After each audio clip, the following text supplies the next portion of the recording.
মানবতা বিরোধী অপরাধের মামলায় ঘুষের বিনিময়ে এক আসামিকে রাজসাক্ষী বানানোর অভিযোগ উঠেছিল। সেই অভিযোগ তদন্ত কমিটি গঠন হয়েছে 4 মাস আগে, কিন্তু এখনও তদন্ত শেষ হয়নি। এরই মধ্যে অভিযোগের মুখে থাকা প্রসিকিউটর আগের মতোই দায়িত্ব পালন করে চলছেন।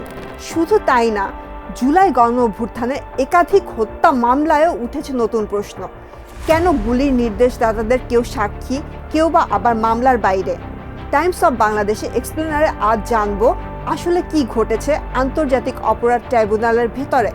ঘটনার শুরু 23 ফেব্রুয়ারি।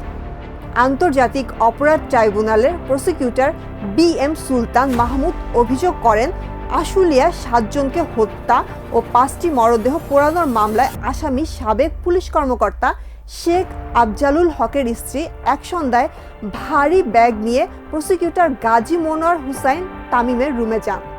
পরে আফজালকে রাজসাক্ষী করা হয় এবং চূড়ান্ত রায়ে তাকে ক্ষমা করে আদালত।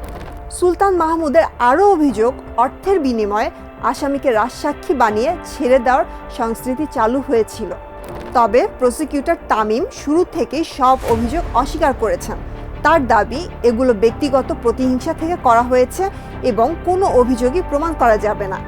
একইভাবে সাবেক চিফ প্রসিকিউটর তাজুল ইসলামও তার বিরুদ্ধে আনা অভিযোগ প্রত্যাখ্যান করে বলেছেন, তার বিরুদ্ধে সামান্য প্রমাণও দেখানো সম্ভব নয়। অভিযোগের পর 10 মার্চ নতুন চিফ প্রসিকিউটর আমিনুল ইসলাম 5 সদস্যের একটি ফ্যাক্টর ফাইন্ডিং কমিটি গঠন করেন, কিন্তু 4 মাস পেরিয়ে গেল তদন্ত প্রতিবেদন এখনও জমা পড়েনি। এদিকে প্রসিকিউশনের ভেতরে একাধিক সূত্র বলছে, তদন্তের গুরুত্বপূর্ণ অনেক বিষয় নাকি যাচাই করা হয়নি। অভিযোগ আছে সিসিটিভির ফুটেজ সংরক্ষণ করা হয়নি, সাবেক চিফ প্রসিকিউটরকে জিজ্ঞাসাবাদ করা হয়নি, এমনকি যাকে কেন্দ্র করে পুরো বিতর্ক সে আফজালের স্ত্রীকেও জিজ্ঞাসাবাদ করা হয়েছে কিনা সেটিও স্পষ্ট নয়। আরও অভিযোগ, তামিমের মোবাইল ফোন জব্দ করা হয়নি এবং ঘটনা সংশ্লিষ্ট ডিজিটাল আলামত যথাযথভাবে পরীক্ষা করা হয়নি। অন্যদিকে প্রসিকিউটর তানভীর হাসান জোহার বিশ্লেষণে আফজালের ঘটনাস্থলে উপস্থিতি এবং তার মোবাইল লোকেশন শনাক্ত হওয়ার দাবি থাকলেও তাকে রাজসাক্ষী করার সিদ্ধান্তে তার মতামত নেওয়া হয়নি বলে অভিযোগ উঠেছে।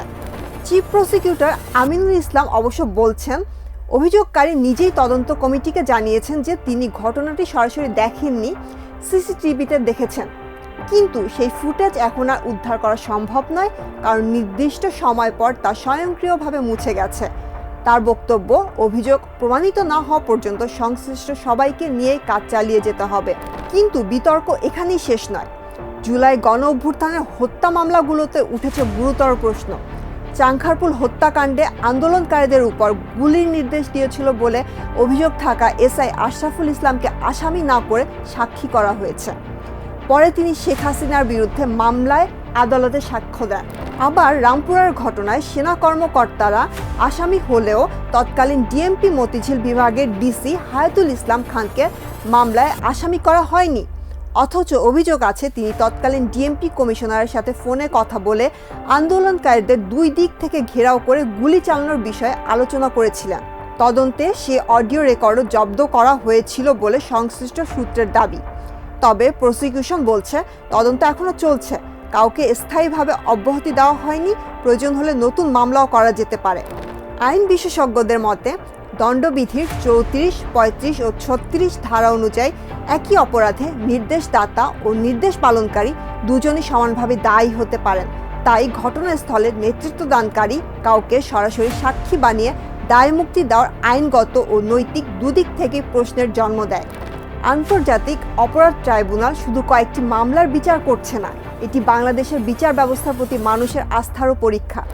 যদি ঘুষের অভিযোগে তদন্ত মাসের পর মাস ঝুলে থাকে, যদি গুরুত্বপূর্ণ আলামত হারিয়ে যায়, আর যদি নির্দেশদাতারা আসামির বদলে সাক্ষী হয়ে যান, তাহলে সবচেয়ে বড় প্রশ্নটি থেকেই যায়, বিচার কি সত্যি সবার জন্য সমান, নাকি বিচারও নির্ভর করছে কার পরিচয় কতটা শক্তিশালী তার উপর?